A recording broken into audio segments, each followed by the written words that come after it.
Hello students, good evening. तो चलिए session को स्टार्ट करते हैं। और आज के सेशन में काफ़ी कुछ नया है। जैसा कि आप लोगों ने बताया था कि सर इलेक्ट्रोकेमिस्ट्री के बाद पी ब्लॉक चालू कीजिए, तो मैंने पी ब्लॉक चालू किया है इस बार। तो आज का जो पहला सेशन है पी ब्लॉक का, थोड़ा सा हम लोग डिटेल में बात करेंगे पी ब्लॉक के पार्ट में।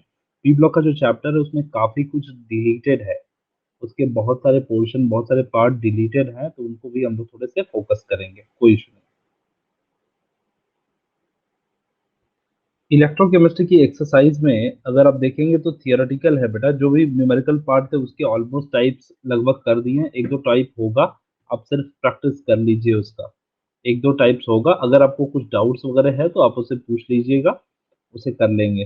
क्योंकि हमें सिलेबस भी करना है और एग्जामिनेशन बहुत फास्ट अप्रोचिंग है, तो हमें सारी चीजें देखनी होगी ना। तो कुछ चैप्टर्स हैं जिनकी थियरीज के ऊपर फोकस हमें रखना पड़ेगा।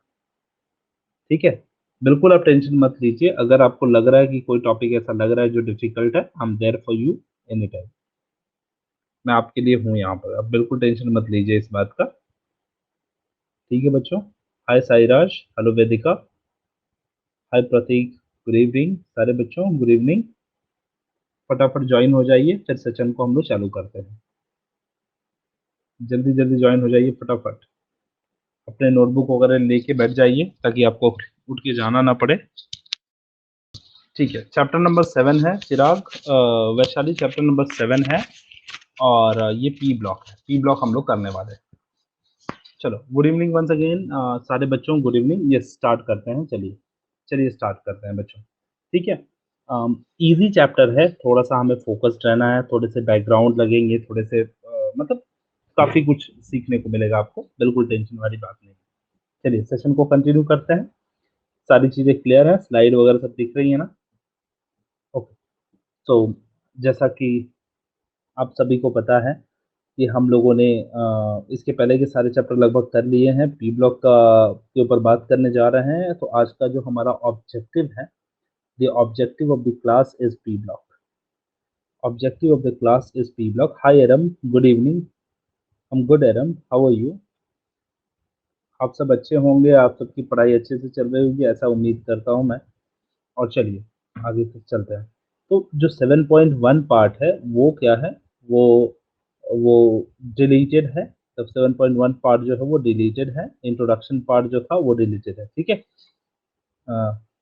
हाय समीमा, सर आवाज नहीं आ रही है। साइदा आवाज आ रही है अभी? है तहरीम, साइदा तहरीम, आवाज आ रही है? आवाज बताइएगा जरा, आ रहा है कि नहीं आ रही है? आ रही है, परफेक्टली, वेरी गुड। सो 7.1 जो पार्ट है रिलेटेड है, लेकिन मैं आपको एक आउटपुट बता देता हूँ कि किस बारे में हम लोग बात कर रहे हैं। हमारा एक चैप्टर है जिसका नाम है पी ब्लॉक एलिमेंट। ध्यान से सुनिए। अब ये सुनने वाली बातें हैं, ज़्यादा एकदम टेंशन वाली बात नहीं है, सिर्फ सुनना है इसमें आपको। इसमें टॉपिक क्या है? P block element. ठीक है बच्चों, क्या है? P block elements. आज सुनिएगा। आज आपका टॉपिक प्रिपेयर हो जाएगा। आज आपका टॉपिक प्रिपेयर हो जाएगा। आप बिल्कुल सुनिए। आप बताइए, अब मेरी आवाज़ आ रही है? अब मैंने माइक निकाल दी है, बताइए आवाज़ आ रही है मेरी? अभी तो आ रही है ना? हाँ, क्लियर है, पहले से अच्छी है ना आवाज़? हाँ। बैकग्राउंड म्यूजिक, यहाँ कोई म्यूजिक नहीं चल रहा बेटा, मैं अकेले बैठा हूँ। हाँ, बहुत सही। चल, एलिमेंट्स। तो पी ब्लॉक एलिमेंट्स हम लोग बात करने वाले हैं। और इस चैप्टर में आपको कई खास चीज़ें सीखने को मिलेगी। क्या खास चीज़ सीखने को मिलेगी मैं बताता हूँ। पहली बात तो ये कि हम लोग पीरियोडिसिटी एक चैप्टर पढ़े थे। पीरियोडिसिटी, पीरियोडिसिटी एक चैप्टर पढ़े थे। बैकग्राउंड डिस्टर्ब है? क्यों भाई? यहाँ तो कुछ डिस्टर्बेंस नहीं है, रुको, कुछ होना पड़ेगा लग रहा है।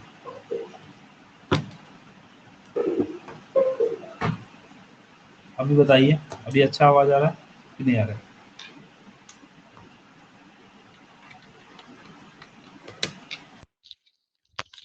अभी बोलिए, आवाज है अभी बराबर? अभी बैकग्राउंड नहीं आ रहा ना?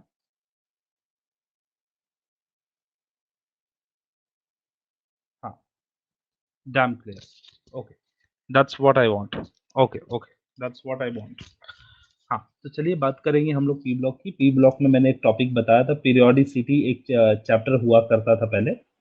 अब जो है वो पीरियोडिसिटी के बारे में हम लोग थोड़ा सा एक्सप्लोर करेंगे। पीरियोडिसिटी में हमने बात करी थी कि जनरली पीरियोडिक टेबल आप ग्रेड 10 वगैरह में पढ़े होंगे। पीरियोडिक टेबल ऐसा दिखता है, ऐसे ऐसे ऐसे पार्ट होते हैं पीरियोडिक टेबल के। ये वाला जो पोर्शन होता है वो क्या है? P block. This portion is P block. This particular part is D block, and this part is S block. So we are having S block, P block, D block, and there down, if you'll see, there is a two more lines are here. They are F block. They are F block. Okay. So totally 4 blocks are there. 4 blocks are there. Out of this 4 blocks, S block belongs to group number 1 and 2. S block belongs to group number 1 and 2. D block belongs to group number 3 to 12. D block belongs to group number 3 to 12। मैं बताऊंगा कि कौन सा part important है, वैशाली बीच बीच में मैं बताऊंगा। ये अभी इंट्रो पार्ट चल रहा है, ठीक है, मैं बताऊंगा। Then P block belongs to group number 13 to 18. Group number 13 to 18. And F block belongs to group number 3rd and period number 6th and 7th. So group number 3rd and period number 6th and 7th. So we can say these are the position of blocks in periodic table. Position of blocks in periodic table. These are the position of the blocks in periodic table. ठीक है। रियू आवाज आ रही है अभी? रियू आवाज आ रही है? बेटा ये बहुत पहले बहुत बड़ा हुआ करता था, अब तो 6 to 7 मार्क्स कंपलसरी है।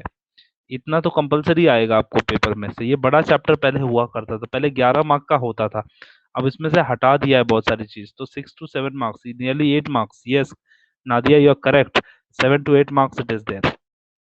ठीक है, तो चलिए अब बात करते हैं। हमारा जो टास्क होगा, हमारा इस ब्लॉक से लेना देना रहेगा। इस ब्लॉक से, ये जो ब्लॉक है पी ब्लॉक से लेना देना रहेगा हमारा। तो हम बात करेंगे पी ब्लॉक के बारे में। पी ब्लॉक जो होता है, let me draw like this. P block ऐसे बड़ा सा बॉक्स है, समझ लो। इसमें ग्रुप नंबर 13, 14, 15, 16, 17 एंड 18 ऐसे ग्रुप्स हैं। ठीक है, ऐसे ग्रुप्स हैं। सो जो 13 वाला, 14 वाला और 15 वाला है, ये 3 ग्रुप जो हैं, these 3 groups are there in 11th। ये 11th में है। इनका यूज इनको हमने 11th में पढ़ा है, 11th में है। और ये जो बचे हुए ग्रुप जो 16, 17, 18 हैं, ये हैं हमारे पी ब्लॉक के एलिमेंट। ये बाकी वाला भी पी ब्लॉक ही था, लेकिन हम क्या पढ़ने वाले? Group number 16, 17 and 18। इसको हम लोग एक्सप्लोर करने वाले हैं। ओके, इसको एक्सप्लोर करेंगे। तो 16 नंबर जो है वो ऑक्सीजन फैमिली होता है। 17 नंबर हेलोजन फैमिली होता है, हेलोजन फैमिली। और हेलोजन होते हैं, ये चाल्कोजन होते हैं, और ये होते हैं इनर्ट गैसेस और नोबल गैसेस, और जीरो ग्रुप भी बोलते हैं इसको। ठीक है, जीरो ग्रुप बोलते हैं, नोबल गैसेस बोलते हैं, या फिर इनर्ट गैसेस बोलते हैं। ठीक है, तो ये 3 ग्रुप हैं जिनको हम लोग एक्सप्लोर करेंगे। और इन तीनों ग्रुप पे क्या पढ़ना है इस बार, वो हमें थोड़ा देखना है। इनकी फिजिकल प्रॉपर्टी, ये तीनों ग्रुप की physical property and chemical property इस बार कैंसल है। Physical property and chemical property इस बार कैंसल है। इन लोगों के स्ट्रक्चर्स पढ़ने हैं, कंपाउंड्स पढ़ने हैं, इलेक्ट्रॉनिक कॉन्फ़िगरेशन पढ़ने हैं। ये सारी जानकारी हमको अच्छे से लेनी है इस बार इस एग्जाम में। सल्फर डाइऑक्साइड बहुत ही ज्यादा important, it's very very important. Okay, sulphur dioxide तो बहुत ज्यादा, फॉर्मेशन ऑफ सल्फर डाइऑक्साइड बहुत ज्यादा इंपॉर्टेंट है। यस यस ऋषिकेश, ये चैप्टर बहुत इजी है, बहुत इजी है, सिर्फ हम लोग टॉपिक वाइज एक्सप्लोर करेंगे तो समझ में आ जाएगा। चलिए पहली स्लाइड को लेके चलते हैं। तो पहला जो 7.1 था वो मैंने बता दिया। दूसरी चीज क्या होती है, occurrence. Where do they occur, where do they occur, कहाँ मिलते हैं। पहला क्वेश्चन आएगा वेयर डू दे अकर, कहाँ मिलते हैं। दूसरा होगा कि दे अकर इन which form, occur in which form, कौन से फॉर्म में मिलते हैं। ठीक है, ये ऐसे क्वेश्चंस दो हमारे दिमाग में लग जाने चाहिए। आज कंप्लीट हो जाएगा सर ये चैप्टर। नहीं बेटा, आज नहीं हो पाएगा, 2 दिन लगेंगे, 2-3 दिन लगेंगे, इतना जल्दी नहीं हो पाएगा, जल्दीबाजी करेंगे तो क्वालिटी बिगड़ जाएगी। द एलिमेंट ऑक्सीजन, ऑक्सीजन लिखा है ओ, और नीचे देखो 8 लिखा है, 8 मतलब atomic number 8। And the sulphur 16, selenium 34, tellurium 32 and polonium is, polonium constitute the group number 16 element, group number 16 element। Okay, group number 16 element में कौन कौन है, oxygen, sulphur,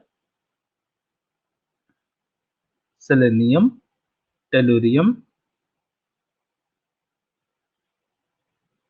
and polonium.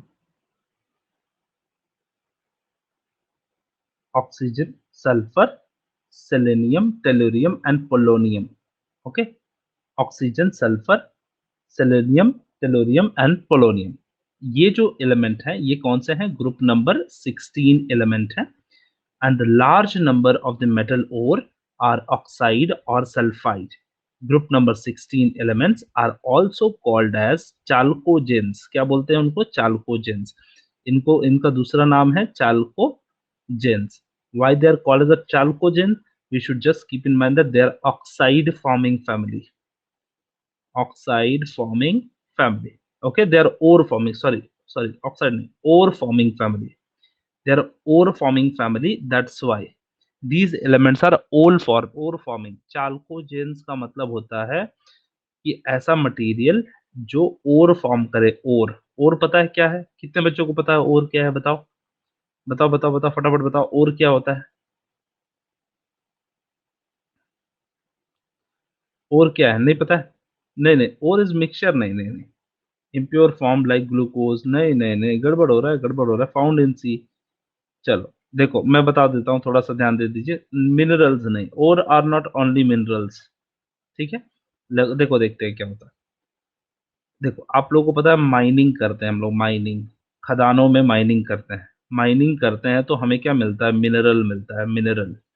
Mineral किसको बोलते हैं, मिनरल बोलते हैं naturally occurring substance, naturally occurring substance obtained from mining contain at least few percentage, at least few percentage of metal, contain at least few percentage of metal। कुछ नहीं समझा, मैं बता रहा हूँ।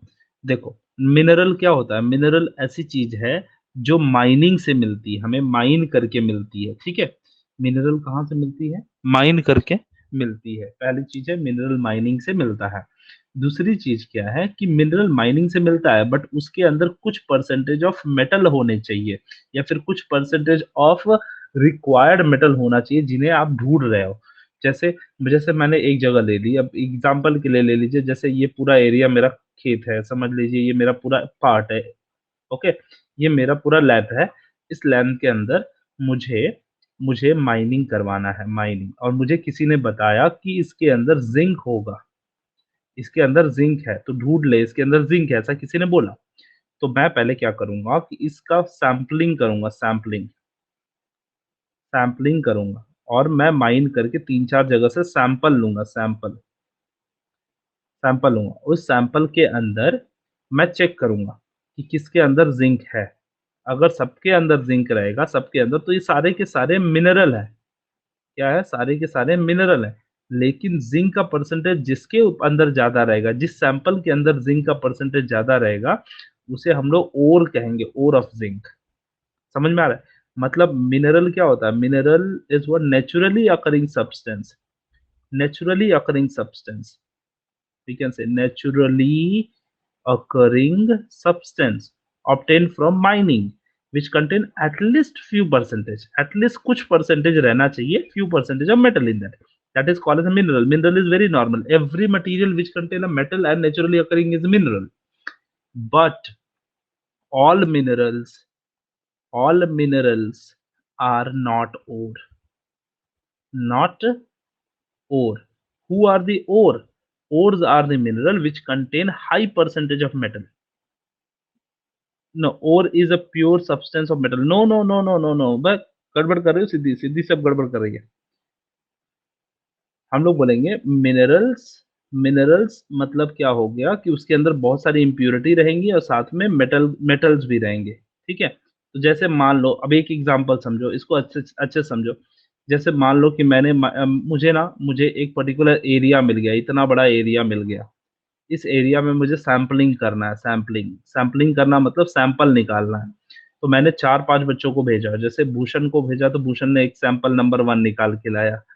फिर दूसरे बच्चा समीक्षा को मैंने भेजा, तो समीक्षा ने सैंपल नंबर 2 निकाल के लाई। इरम को भेजा तो इरम ने सैंपल नंबर 3 निकाल के लाई।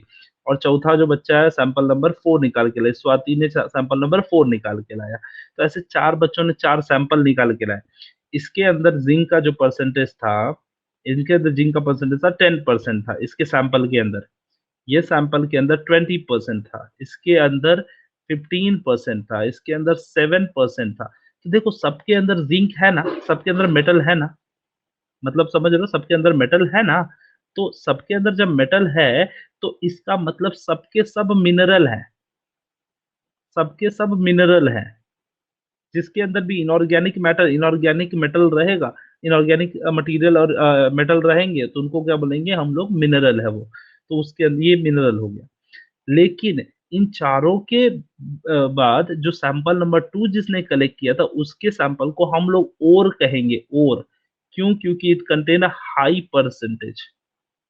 Percentage of metal in that. So if it is containing high percentage, so zinc are not present at everywhere. High percentage of pure metal. This ground was containing zinc बेटा, इसीलिए। तो यहाँ पे इस material को हम लोग ओर कहेंगे, बाकी सारे सैंपल को हम लोग क्या बोलेंगे? Mineral. So this was the difference between minerals and ore. Minerals, all minerals are not ore, but all ores are minerals.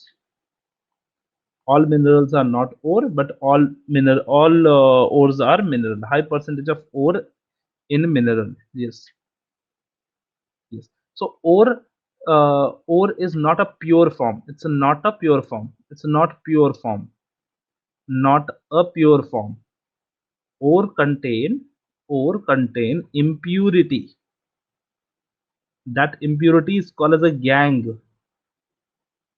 That impurity is called as a gang, and that it contain crude metal.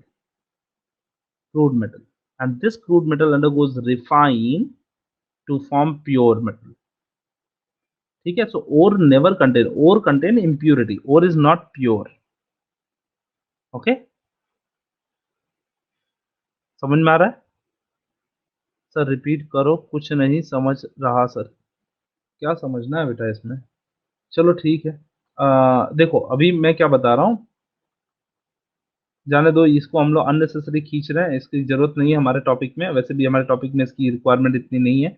मैं सिर्फ आपको content बता रहा था। पहला content मैंने बताया कि मिनरल, मिनरल, और दूसरा चीज बताया मैंने ओर। तो सारे बच्चों, जब जब आप माइन में जाते हो, माइन में, तो माइनिंग जब करते हो ना, तो माइनिंग करते हो तो आपको सैंपल लेना पड़ता है। सैंपल, उस सैंपल को आप मिनरल कह सकते हो, मिनरल। ठीक है, अगर सैंपल के अंदर हाई परसेंटेज ऑफ मेटल है तो आप उस सैंपल को क्या बोलोगे? ओर बोलोगे। ओर है मतलब 100% प्योर नहीं है। Ore is not pure, ore is containing impurity. इसको सेपरेट करोगे और प्यूरिफाई करोगे तब मेटल मिलेगा आपको। यही तो मैं बता रहा हूँ कब से। समझ में आ रहा है? समझ में आ रहा है? हाँ, चलिए आगे चलते हैं, अभी अगले स्लाइड की तरफ चलते हैं। तो काफी कुछ हमने इसमें देख लिया, ore and minerals. So we were talking about the occurrence and, just a second, ये देखिए हमने बात करी पी ब्लॉक की। देखिए अकरेंस देख लेते हैं। सो वेयर डू दे अकर, मतलब माइनिंग के थ्रू हम लोग निकालते हैं। तो ये देखो, oxygen is the most abundant of all the element. Oxygen जो होता है वो सबसे ज्यादा अबंडेंट एलिमेंट होता है of all the element. Oxygen forms 20.95% by volume, मतलब इसको अप्रोक्सीमेटली 21% बोल सकते हैं।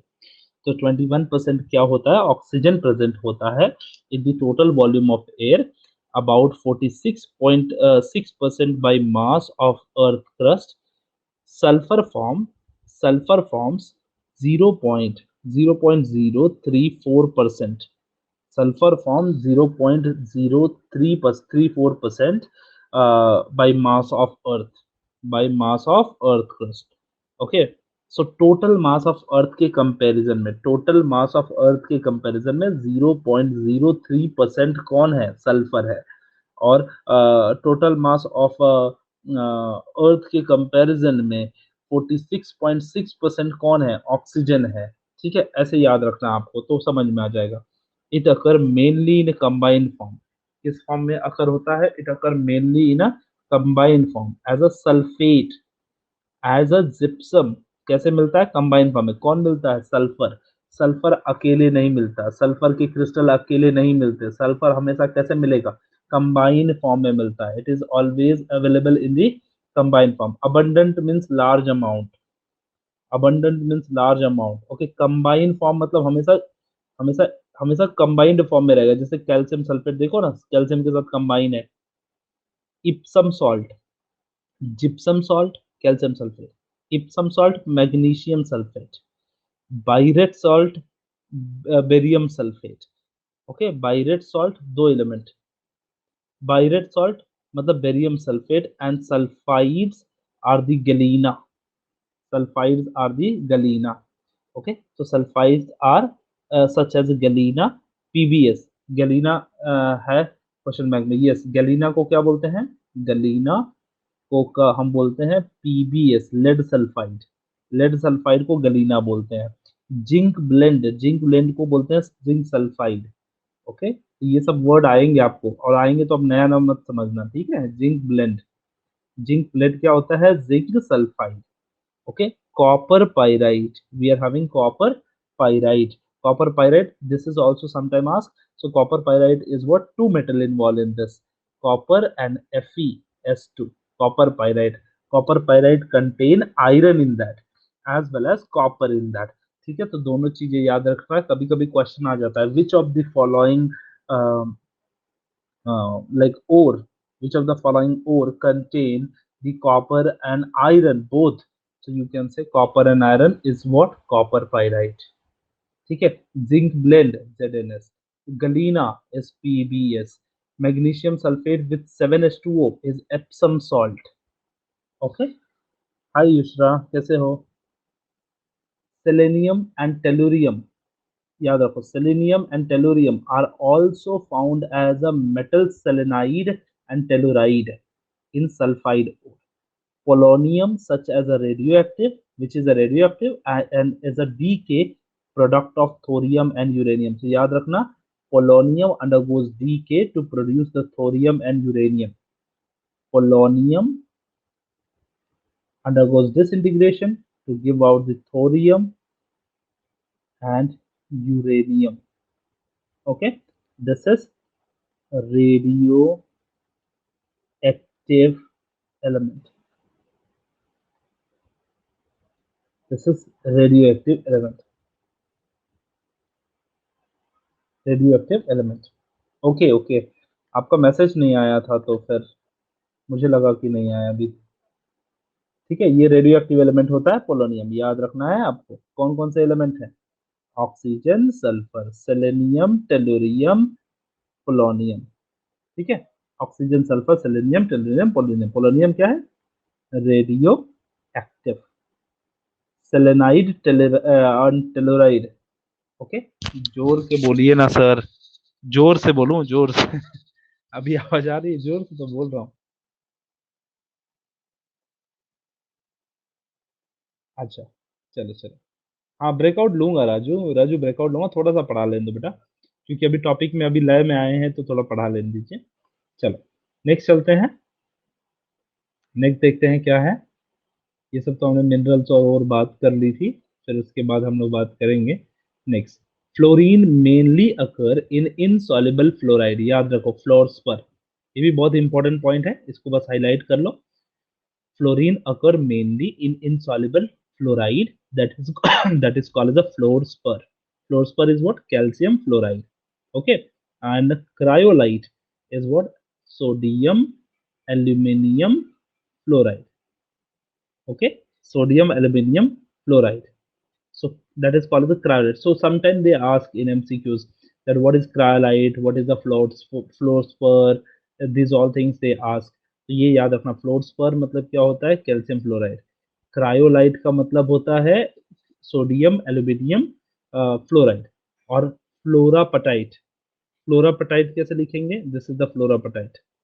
ठीक है, तो अगर आपको डिफिकल्ट जा रहा हो तो आप ऐसे लिख लीजिए, फ्लोर्सपर उसका फॉर्मूला लिख लीजिए, क्रायोलाइट उसका फॉर्मूला लिख लीजिए, फ्लोरापटाइट फ्लोरापटाइट का फॉर्मूला लिख लीजिए। ऐसे करके लिख लेंगे ना तो आपके काम में आ जाएगा और आपको आसानी से आप आंसर कर पाएंगे जब जरूरत होगी तब। Hi Anchal, good evening. And small quantities are present in the soil. Freshwater plants and bones and teeth of animal. Seawater contain chlorides. Seawater contain chloride, bromide, and iodide of sodium, potassium, magnesium, and calcium. However, it mainly contains sodium chloride, 2.5% by mass. Deposit of dried up the seabeds contain the sodium chloride. आप सबको पता है कि salt कहाँ से मिलता है? सी bed से मिलता है, सी बेड से, सी से मिलता है, ओशन से। ओशन से मिलता है सॉल्ट, क्यों? क्योंकि उसके अंदर 2.5% सॉल्ट डिजोल्व होता है। तो अगर आप पानी को इवापोरेट करते हो या फिर किसी सॉल्ट पैन में रखते हो तो क्या हो जाएगा? उसमें से पानी इवापोरेट हो जाएगा और आपको सॉल्ट मिल जाता है। तो सोडियम क्लोराइड वगैरह वहां से सॉल्ट के डिपॉजिट से मिल जाते हैं। And carnallite, so potassium and magnesium salt, it's carnallite. So keep in mind that carnallite is a double salt. Carnallite double salt होता है जो KCl और MgCl2 से मिलके बना होता है, दो सॉल्ट से मिलके बनेगा तो डबल सॉल्ट बोलते हैं। क्या बोलते हैं उसको? डबल सॉल्ट, डबल सॉल्ट बोलते हैं। ठीक है, इतना तो अच्छे से बोल रहा हूँ रे, बट जोर जोर से बोल रहा हूँ, हमारे बाजू वाला भी सीख लेता है ऐसे में, पता है। अभी आ रही है आवाज? अभी आ रही है? हाँ चलो।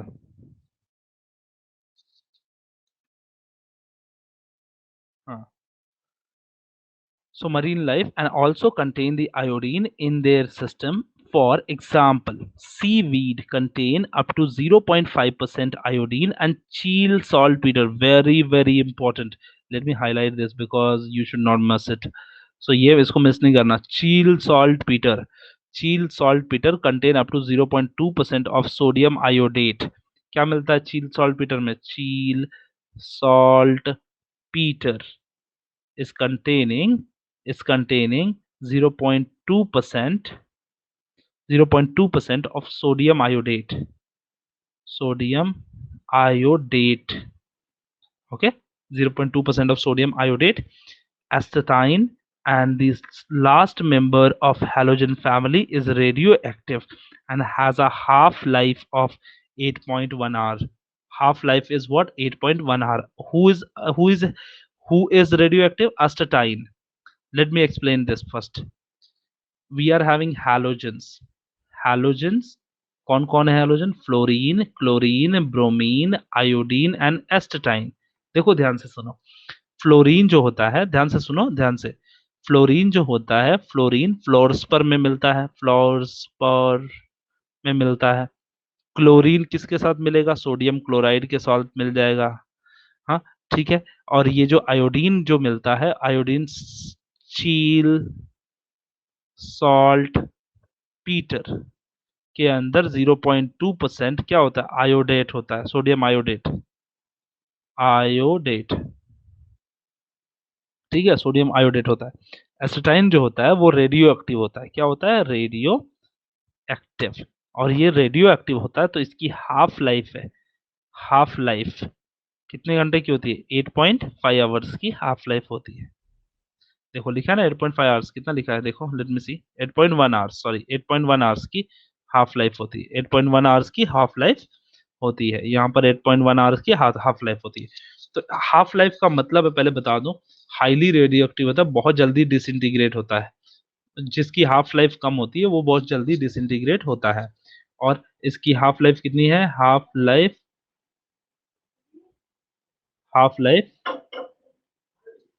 is 8.5, sorry 8.1 hour. Half life is 8.1 hour.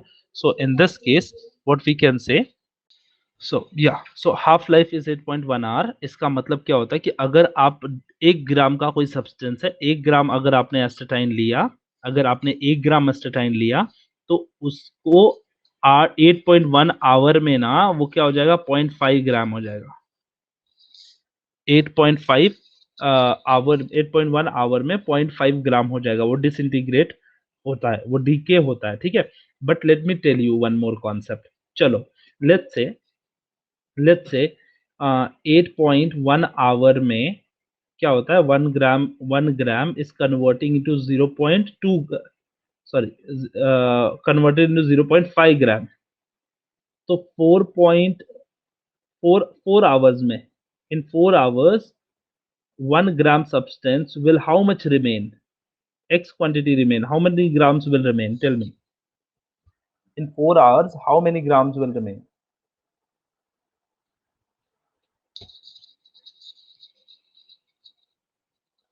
Zero. 8 घंटे में 1 ग्राम कितना बन जाता है? 0.5 ग्राम। तो फोर आवर में कितने ग्राम बचेगा? जीरो हो जाएगा, फुल लाइफ हो जाएगा उसका, बताइए। और फिर 2 आवर्स में कितना बचेगा? हाँ, जो बच्चे 0.25 लिख रहे हैं वो सही लिख रहे हैं। 0.25 is correct answer. Let's say you are having 8.1 hour is 1 gram. 8.1 hour में क्या था? 1 ग्राम था। 1 ग्राम डिसइंटीग्रेट होके क्या हो गया? 0.5 ग्राम हो गया। तो 4 आवर्स में 0.5 का आधा होगा बेटा। 0.5 का आधा कितना होगा? 0.25। 2 घंटे में कितना हो जाएगा? 0.12। समझ में आ रहा है? तो इसका आधा होगा, जो प्रोडक्ट बचता है उसका हाफ होता है, इसका हाफ नहीं करते बैठना आप, ठीक है। तो उसका हाफ होता है। ये कई बार क्वेश्चन पूछा है क्यों ऐसा होता है। And let me tell you इसका ग्राफ कैसे होगा। डिसइंटीग्रेशन का graph you must have seen ऐसे होता है, एक सर्टेन टाइम के बाद आके कांस्टेंट हो जाएगा, ठीक है। एक सर्टेन टाइम के बाद आके वो डिसइंटीग्रेशन उसका क्या हो जाएगा? कांस्टेंट हो जाएगा। पहले फास्ट डिसइंटीग्रेट होगा, फिर बाद में कांस्टेंट हो जाएगा। यस प्रतीक्षा, मैंने क्या बताया कि मैंने बोला कि rate of disintegration, rate of disintegration, how the rate of disintegration will happen. What is the rate of disintegration? So rate of disintegration is what? It's a process where the half life जो होगा वो half का half होते जाएगा। जैसे कि 1 ग्राम था तो 0.5 हो गया, कितने में? 8 घंटे में, 8 आवर्स में। तो नेक्स्ट 4 घंटे और अगर ले लिया, मतलब अगर ऐसे ले लिया, अगर उसको 4 घंटे, मतलब 8 4 12 घंटे टोटल ले लो बेटा, टोटल 12 आवर्स ले लो ऐसे। या फिर आप समझ लो कि ऐसे ऐसे मत लो, ऐसा आप लोग 16 आवर्स ले लो, दो मतलब 2 बार ले लो उसको, टू टाइम टाइम ले लो उसका। टू टाइम टाइम लोगो तो जीरो नहीं होगा, वो 0.25 होगा। वो वो उतने टाइम हो जाएगा, 0.25 टाइम हो जाएगा, ठीक है।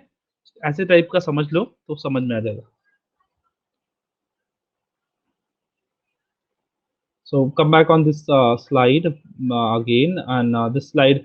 So I hope you got clear कि like group number 17 एलिमेंट जो होते हैं वो फ्लोरीन, क्लोरीन, ब्रोमीन, आयोडीन कहाँ कहाँ एग्जिस्ट करते हैं। एसिटाइल का भी अकरेंस मैंने बता दिया, आयोडीन का भी बता दिया, मैंने क्लोरीन का बता दिया, Cl का बता दिया, सबका मैंने बता दिया occurrence. Chapter number 7 and today starting this chapter, yes। Yes, which yes, I have started this chapter today. The element helium, neon, argon, krypton, xenon, and radon constitute the group number 18. They constitute the group number 18. Okay. Uh, all the noble gases except radon occur in the atmosphere. All the noble gases except radon, सिर्फ radon को छोड़ के बाकी लोग noble gases जो हैं वो atmosphere में एग्जिस्ट करते हैं. they occur in atmosphere, but radon do not occur in atmosphere. Okay, the abundance in the dry air is nearly 1% by volume. The argon is the major constituent. argon सबसे ज्यादा constituent है.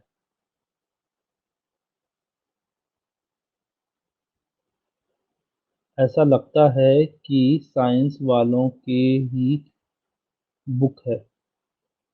कौन सा science वालों की book है? हाँ. The main commercial source of the helium is a natural gas. Helium and neon is found in mineral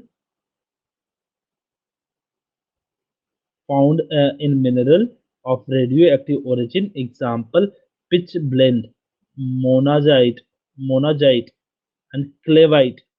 Xenon and radon are the rarest element of the group. Radon is decay product. Radon is decay product of radium. You can radium. We are having 226. Radium 226. ठीक है. तो ये समझ में आ रहा है आपको? कुछ पॉइंट्स आपको याद रखने हैं कि रेडॉन आपको कुछ याद रखना है कि रेडॉन या जेनॉन जो है रेडॉन नेचुरली इन इसमें एटमॉस्फेयर में एग्जिस्ट नहीं करता, नहीं मिलता है. बाकी लोग एक्सेप्ट देन रेडॉन, बाकी लोग इसमें मिलते हैं. ठीक है. हाँ,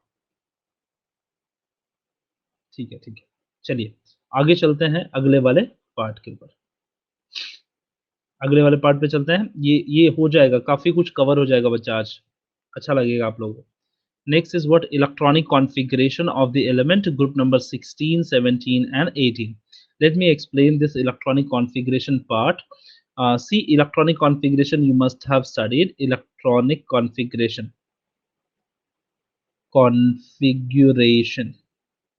इलेक्ट्रॉनिक कॉन्फ़िगरेशन आप सभी ने पढ़ा होगा.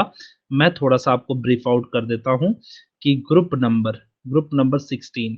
लेट मी राइट थोड़ा सा परफेक्टली अच्छे से लिख लीजिए. हाँ, just a second. Yes, so hold on. And Raju, जा बाबा तू पैसे ले अनुराधा से. क्या बोल रहे हो बच्चा आप लोग? ओ राजू बार बार ब्रेकआउट हो रहा है. हाँ ठीक है, मैं ब्रेकआउट लूंगा बेटा. थोड़ा रुक, जब पढ़ा लेंगे, थोड़ा पढ़ा लेंगे हम लोग, तो फिर मैं लूंगा पक्का लूंगा. ऐसा आप टेंशन मत ले. सिर्फ मैं मुझे कंटेंट भी पढ़ाना है ना बच्चा, मैं पक्का लेंगे. ठीक है. देखो, सो इलेक्ट्रॉनिक कॉन्फ़िगरेशन कैसे होता है? अफबाउ प्रिंसिपल के बेसिस पे हम लोग करते हैं. अफबाउ प्रिंसिपल के बेसिस पे करते हैं. आप लोगों को तो बड़े अच्छे से आता है. ठीक है, चलो देखते हैं. तो इलेक्ट्रॉनिक कॉन्फ़िगरेशन ग्रुप नंबर 16 का पहले लिखते हैं. General electronic configuration. So NS2 NP4 is general electronic configuration. इसका ग्रुप नंबर 14 का ग्रुप नंबर 16 का जनरल इलेक्ट्रॉनिक कॉन्फ़िगरेशन है. ऐसे लिखते हैं. Just a moment. Anchal is calling. Yes Anchal बोलिए. आंचल मेरी आवाज आ हेलो रही है? सर. हेलो. आंचल, हाँ बोलो बेटा. बोलो हेलो. बेटा, आवाज आ रही है मेरी? ये, हेलो. हाँ मैं सुन पा रहा हूँ आपको. बोलिए मुझे आंचल. Hello sir. हाँ मैं आपको सुन पा रहा हूँ आंचल, बताओ. सर कुछ भी दिख नहीं रहा है, पूरा ब्लैंक है, वाइट. नेटवर्क की वजह से हो सकता है. एक बार आप रिफ्रेश कीजिए. सर चैट बॉक्स ऑफ कर दिए क्या? नहीं, चैट बॉक्स चालू है, मैं देख रहा हूँ. नहीं सर, बंद हो गया है. नहीं रे बच्चा, सारे बच्चे मैसेज कर रहे थे. कभी हंस भी रही, शमीमा हंस रही है, देख. ठीक है सर, मैं डबल से करती हूँ इसमें. हाँ ठीक है, फिर से वापस ना एक बार बाहर जाके फिर से कर देना. हाँ सर, ठीक है. हाँ ओके ओके. हाँ हेलो, बोलो बोलो बोलो। Hello hello hello hello hello guys, मेरी आवाज आ रही है? ठीक है, चलो। तो जनरल इलेक्ट्रॉनिक कॉन्फ़िगरेशन क्या होता है? NS2 NP4। देखो कैसे लिखते हैं, ऑक्सीजन है, एटॉमिक नंबर 6 है, इसको कैसे लिखोगे? 1s2 2s2 2p4, सॉरी 8 है, एटॉमिक नंबर 8 है और ये 2p4 हो गया। फिर ऐसे सल्फर है, एटॉमिक नंबर 16 है, कैसे लिखोगे? 1s2 2s2 2p6 3s2 3p4। तो अगर आप ध्यान से देखोगे, इसको ध्यान से देखोगे तो 2s2 2p4 3s2 3p4। सो उसके बाद सेलेनियम का क्या आएगा? 4s2 4p4। फिर टेलुरियम का क्या होगा? क्या होगा देखो, उसके बाद आएगा 5s2 5p4। फिर उसके बाद पोलोनियम का क्या होगा? 6s2 6p4। समझ में आ रहा है? मुझे कुछ समझ नहीं रहा। साक्षी, ये आपको आता है? साक्षी सही से ही बताना पहले कि क्या आपको ये इलेक्ट्रॉनिक कॉन्फ़िगरेशन आता है लिखने? साक्षी दवांडे, ये आपको आता है? अगर जिस बच्चे को इलेक्ट्रॉनिक कॉन्फ़िगरेशन आता होगा बच्चा वो कर लेगा। जिस बच्चे को इलेक्ट्रॉनिक कॉन्फ़िगरेशन लिखने आता होगा वो अच्छे से कर सकता है, आसानी से कर जाएगा। ये समझ गए? साक्षी ने नहीं समझा। साक्षी बताओ फटाफट, we are waiting for you. Sakshi, हम सब आपका वेट कर रहे हैं बेटा। सर मेरे को कॉन्फ़िगरेशन आता ही नहीं है, एक बार समझा दो ना। चल देख, अच्छा चल, 2 मिनट सब लोग। तो जिस बच्चे को आता है वो थोड़े से रिवाइज कर लेंगे और जिस बच्चे को नहीं आता है वो ध्यान दे देंगे। चलो, आई डोंट अंडरस्टैंड, कोई बात नहीं। देखो विवेक, सारे बच्चों नहीं आता जिसको, देखो चलो ध्यान से देख लो फटाफट। एक हमारे अंकल थे जिनका नाम था अफबाऊ। अफबाऊ, कितना अच्छा अंकल है, Aufbau uncle. Okay, Aufbau principle. Aufbau ने बताया कि हम लोग इलेक्ट्रॉन की एनर्जी लेवल के हिसाब से सेल की एनर्जी लेवल के हिसाब से इलेक्ट्रॉन की फिलिंग करते हैं। जैसे वन फर्स्ट सेल है तो एस ऑर्बिटल है सिर्फ। सेकेंड सेल में एस और पी दोनों होता है तो 2s 2p होता है। थर्ड सेल में 3s 3p 3d होता है। फोर्थ सेल में कौन रहेगा? फोर्थ सेल में 4s 4p 4d and 4f होता है। तो ये सेल्स है, क्या सेल्स है? तो अफबाऊ ने एक सीक्वेंस दिया, एनर्जी लेवल का सीक्वेंस दिया, किसके बेसिस पे? n+l रूल के बेसिस पे। अभी मत पूछना n+l क्या है। n+l क्या है? प्रिंसिपल क्वांटम नंबर और अज़ाइमुथल क्वांटम नंबर दोनों को जोड़ के उसके बेसिस पे जिसकी एनर्जी ज्यादा आती है वो बाद में भरेगा, जिसकी एनर्जी कम आती है वो पहले भरेगा। ठीक है, तो एक सीक्वेंस मैं आपको देता हूं, आप सिर्फ सीक्वेंस याद रख लो। जिन बच्चों को नहीं आता है वो सिर्फ सीक्वेंस याद रखो। 1s2 2s2 2p6। और ये ऊपर का 2 नहीं लिखता हूं मैं, ऐसे बता देता हूं पहले। 1s 2s 2p 3s 3p 4s 3d। ठीक है, ये ऐसे सीक्वेंस जाएंगे। सिर्फ इतने सीक्वेंस याद रखो बस, फिलहाल के लिए तो इतनी याद रखो। फिलहाल के लिए इतनी सीक्वेंस याद रखो, ठीक है? ये इतनी सीक्वेंस याद रखना है। ये लोग लाइन लगाए हुए हैं, जब बस समझो इसको कि एक दूसरे के पीछे पीछे लाइन लगा के रखे हैं। ठीक है, सीक्वेंस याद रखो। अब हमको इनको इलेक्ट्रॉन देना है। मान लीजिए कि ये हमारा दरवाजा है, यहाँ पे बाहर मैं तो पैसे बांटने बैठा हूँ। ठीक है, यहाँ पे मैं पैसे बांटने बैठा हूँ सबको। ठीक है, और यहाँ पे ये बंदे लोग ऐसे ऐसे लाइन लगा के आए हैं, ये सब लोग लाइन लगा के रखे हैं। ठीक है, लाइन लगा के रखे हैं। कौन है? ये सीक्वेंस में लाइन लगाए हैं। अब अब देखो, एस की जो सैलरी है, एस की जो मैक्सिमम सैलरी है वो 2 इलेक्ट्रॉन है। पी की जो मैक्सिमम सैलरी है वो कितनी है? 6 है। और डी की मैक्सिमम सैलरी है वो 10 इलेक्ट्रॉन की है और एफ की मैक्सिमम सैलरी है वो 14 इलेक्ट्रॉन की है। एफ मैनेजर है ना, तो मैनेजर की सैलरी बड़ी बड़ी है। डी जो है वो आर्किटेक्चर है, अच्छा सा डॉक्टर है। डॉक्टर है तो उसकी सैलरी 10 है। ओके, एंड पी है तो कॉमन पब्लिक है, पब्लिक की सैलरी 6 रुपए है। ये एस है, स्लेव है, स्लेव की सैलरी कितनी है? 2 रुपए है। ठीक है, एसपीडीएफ ये मैक्सिमम कैपेसिटी होती है। अब लाइन लगा के बैठे हैं लोग। अब मेरे पास पैसे, ऑक्सीजन ऑक्सीजन है, ऑक्सीजन ऑक्सीजन का एटॉमिक नंबर 8 है। इसका मतलब मेरे पास कितने इलेक्ट्रॉन है? 8 electron I have. How many electron I have? 8 electron I have. F को मान लो कोई, तो समझ लो कि फाइनेंस कमीशन है इंडिया का, और क्या, इंडिया का फाइनेंस कमीशन है, सबसे ज्यादा पैसा है उसके पास, मैनेजर है वो। हाँ चलो, 8 इलेक्ट्रॉन है मान लो, हाँ 8 इलेक्ट्रॉन है हमारे पास टोटल, मतलब मेरे पास 8 रुपए हैं, और ये लो लाइन लगा के रहे, पहले सबसे पहले कौन आया, 1s आया, 1s आया, उसको कितना इलेक्ट्रॉन दिया, 2 इलेक्ट्रॉन, क्यों, क्योंकि इसकी सैलरी 2 थी, 1s आया सबसे पहले नंबर पे था 1s, फिर 2s आया, 2s आया, 2s को मैंने 2 इलेक्ट्रॉन दे दिया, मेरे पास याद रखो 8 इलेक्ट्रॉन है, मैंने 2 इलेक्ट्रॉन दे दिया। देन 2p आया, 2p को 6 इलेक्ट्रॉन देना था, 2p को 6 इलेक्ट्रॉन देना था, मैंने क्या बोला कि मेरे पास 6 इलेक्ट्रॉन तो है नहीं भाई, 8 इलेक्ट्रॉन मेरे पास था, 4 तो मैं बांट दिए, 4 ही बचे, तू 4 ले ले। ये हो गया इलेक्ट्रॉनिक कॉन्फ़िगरेशन किसका, ऑक्सीजन का। समझ में आया? ऑक्सीजन का इलेक्ट्रॉनिक कॉन्फ़िगरेशन क्या होता है, 1s2 2s2 2p4।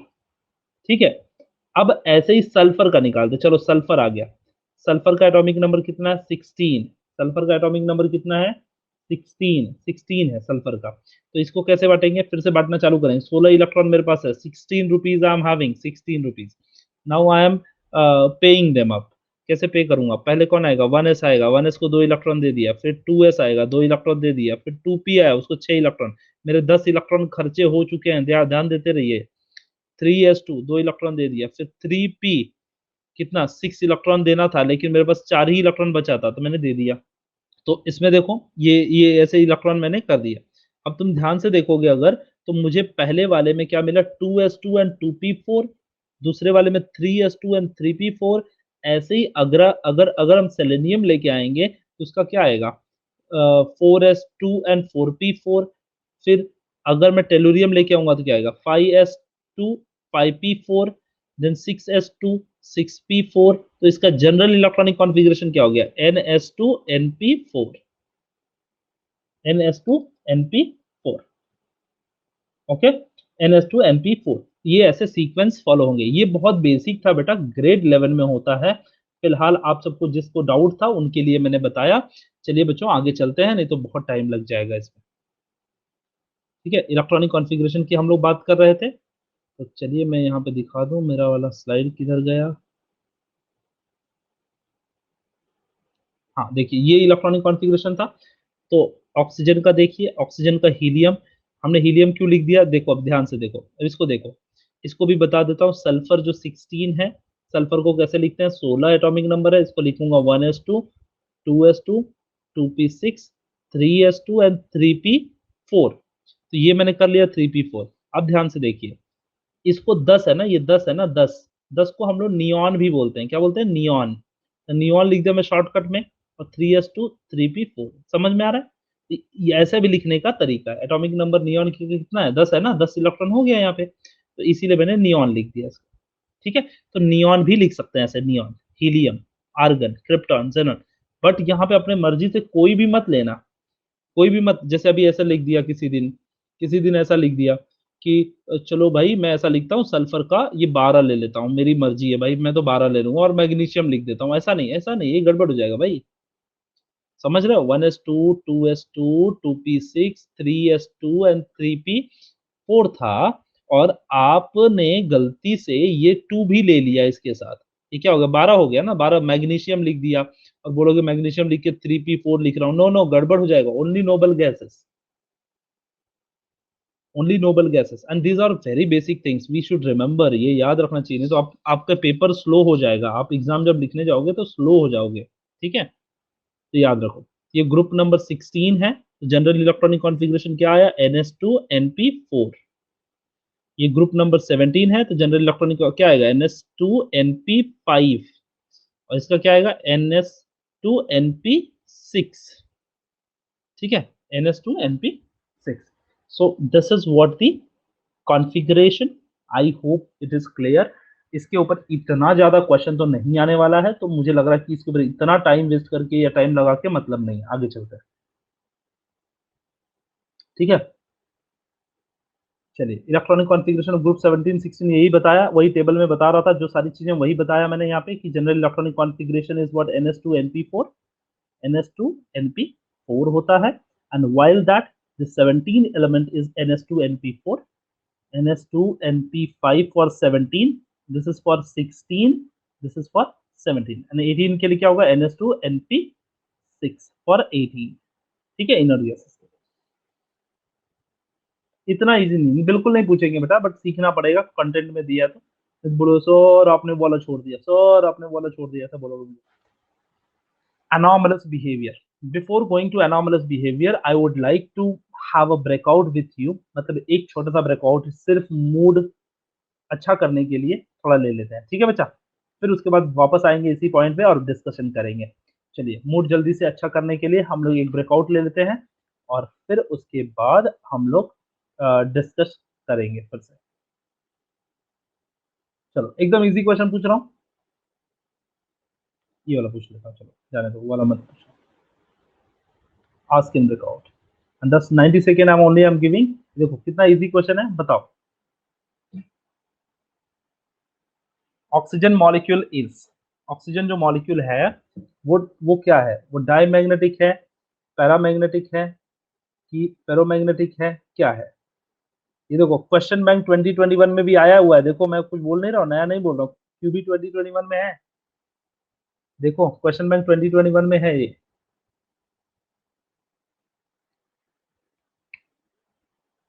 Oxygen molecule क्या होता है?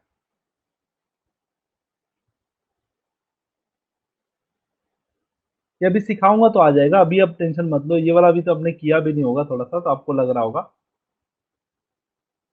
ठीक है, आपने किया नहीं होगा इसलिए आपको लग रहा होगा। इसके बाद मैं अच्छा क्वेश्चन नहीं पूछूंगा, टेंशन मत लो। डायमैग्नेटिक बिहेवियर आपने 11th में किया है, नेचर ऑफ केमिकल बॉन्ड में, नेचर ऑफ केमिकल बॉन्ड में आपने डायमैग्नेटिक बिहेवियर किया हुआ है। तो 31% people have given a correct answer. Paramagnetic नहीं बेटा, oxygen is not a paramagnetic, oxygen जो मॉलिक्यूल होता है वो डायमैग्नेटिक होता है, इनके स्पिन जो होते हैं वो भरे हुए होते हैं, इसमें no unpaired electron. Oxygen molecule do not contain any unpaired electron, hence it is diamagnetic in nature. ये आपके क्वेश्चन बैंक का क्वेश्चन था, आपके क्वेश्चन बैंक में आया हुआ क्वेश्चन है, तो ये काफी इंपॉर्टेंट क्वेश्चन हो जाता है एक बार। ऑक्सीजन मॉलिक्यूल जो होता है वो डायमैग्नेटिक होता है, याद रखना, जिसमें क्या होता है oxygen molecule is diamagnetic. Reason इसका है, रीजन ये है कि oxygen molecule is containing no no unpaired electron, which is containing no unpaired electron. एक और क्वेश्चन देख लेते हैं, इजी क्वेश्चन है ये वाला, क्वेश्चन शायद आप लोग आंसर कर पाओगे, और ये भी क्यूबी का क्वेश्चन है, ये भी क्यूबी 2021 का क्वेश्चन है। देखो, the number of covalent bond present in sulphuric acid, sulphuric acid के अंदर कितने कोवेलेंट बॉन्ड प्रेजेंट है, फटाफट उसके स्ट्रक्चर ड्रॉ करो और देख लो एक बार। सल्फ्यूरिक एसिड के अंदर कितने कोवेलेंट बॉन्ड है? मेरे पास एक ट्रिक है, ये करने के बाद मैं बताऊंगा, ये करने के बाद मैं बताऊंगा कि आप उससे कैसे फाइंड कर सकते हैं कि कितने कोवेलेंट बॉन्ड रहेंगे, ये कैसे फाइंड कर सकते हैं, वो ट्रिक है। Oh wow, 6 is the correct answer. बहुत सारे बच्चे लोगों ने सही आंसर दिया बच्चों, बहुत सारे बच्चों ने सही आंसर दिया है, और इसका रीजन क्या है मैं आपको बताता हूँ। देखो, इसको आसान सा तरीका है, मैं आपको एक इजी तरीका बताता हूँ कि कैसे आप अपने आंसर्स को कर सकते हो, इस आंसर को कैसे सॉल्व कर सकते हो, एकदम इजी तरीका बताता हूँ। देखो, जनरली ऐसे क्वेश्चन जब आए ना, जैसे सल्फ्यूरिक एसिड दे दिया, H2SO4 दे दिया, और बोलेगा कितने कोवेलेंट बॉन्ड है, एकदम आसान है, सल्फर का ऑक्सीडेशन स्टेट निकाल लो। क्या निकालोगे? ऑक्सीडेशन स्टेट, और उसके बेसिस पे पता चल जाएगा। तो निकालो, सल्फर का ऑक्सीडेशन स्टेट कैसे होगा, 2, hydrogen is 2 +2 plus x plus oxygen is -2 4 time equal to 0, तो x 2 + x -8 equal to 0, x -6 equal to 0, x क्या आएगा +6, समझ में आ रहा है, +6 आ जाएगा। ऐसे ही इसी बेसिस पे, इसी क्वेश्चन के बेसिस पे अगर मैं आपसे पूछूं कि how many covalent bond present in ammonia, ammonia, how you will find, how many covalent bond present in methane, methane में कितने कोवेलेंट बॉन्ड है, अगर आपसे मैं पूछ लूं तो कैसे निकालोगे? तो एकदम सबसे सिंपल सा तरीका है, मीथेन लिखोगे, आपको स्ट्रक्चर नहीं बनाने आता कोई बात नहीं, मीथेन लिखोगे CH4 होता है, ठीक है, कार्बन है, कार्बन का x मान लो, हाइड्रोजन कितना है, 4 बार हाइड्रोजन है, हाइड्रोजन 4 बार है तो क्या होगा, hydrogen +4 time equal to 0, x is equal to 4, तो 4 कोवेलेंट बॉन्ड होते हैं मीथेन में। अमोनिया में कितना होगा, NH3 है, तो आप कैसे करोगे, नाइट्रोजन को x ले लो, +3 = 0, सो नाइट्रोजन का आएगा 3 आंसर। समझ में आ रहा है, एकदम इजी तरीका है ना। तो ऐसे तरीके से आप इसको याद रखिए, आप कर पाएंगे। ऐसे क्वेश्चन है, क्यूबी के क्वेश्चन है sir, only table deleted, let me see, only table deleted नहीं है बेटा, चेक करना पड़ेगा, देख लो एक बार। अच्छा, ऑक्सीडेशन नंबर कैसे निकालते हैं श्रद्धा, ये वाली बात, ये वाला क्वेश्चन तो मैं तुम्हें बाद में सिखा लूंगा, क्योंकि अभी फिलहाल वो मुश्किल होगा, क्योंकि उसके लिए बहुत टाइम लगेगा बच्चा। ठीक है, हाँ श्रद्धा, बाद में मुझसे याद से पूछ लेना। टेबल नहीं बेटा, 4 पॉइंट देखो, 7.1, अभी मैं देखो मेरे पास पेपर है, रुको 2 मिनट दो मुझे, 2 मिनट। उसमें क्या लिखा है, अगर आप ध्यान से देखोगे तो क्या लिखा है, 7 पॉइंट, हाँ सर क्या लिखा है, O2 डायमैग्नेटिक कैसे, O2 डायमैग्नेटिक कैसे हुआ, ऑक्सीजन जो होता है, ऑक्सीजन के केस में, ऑक्सीजन के जो केस है, ऑक्सीजन के केस में generally there is no unpaired electron, O2 के केस में no unpaired electron, if it is unpaired electron then it is paramagnetic, if it is no unpaired electron it's diamagnetic in nature. ठीक है, तो unpaired electron अगर रहेगा तो paramagnetic, नहीं तो ये डायमैग्नेटिक नेचर में रहेगा। ठीक है, तो ये चीज समझ में आ गई। तो आज के 1 घंटे हो गए हैं बेटा, कल फिर इसी यहीं से कंटिन्यू करूंगा, और बीच में अगर कुछ पॉइंट जो डिलीटेड नहीं है बोल रहे हो, और अगर ऐसा कुछ रहेगा तो मैं पुट कर दूंगा। ठीक है, I will put that part, and कल फिर मुलाकात करेंगे। और आज के टाइम पे फिर से मिलिएगा मुझे 8:30 को, 8:30 को मिलिएगा, आपका, आप सभी का मैं वेट करते रहूंगा। तब तक के लिए धन्यवाद, थैंक यू सो मच। ठीक है, and thank you so much guys. Sir MCQs में आंसर पैरामैग्नेटिक दिया गया है, नहीं हो सकता बेटा, इट्स डायमैग्नेटिक, देखते हैं उसको, चलो देख लेता हूँ। चलो ठीक है, टेक केयर, बाय बाय।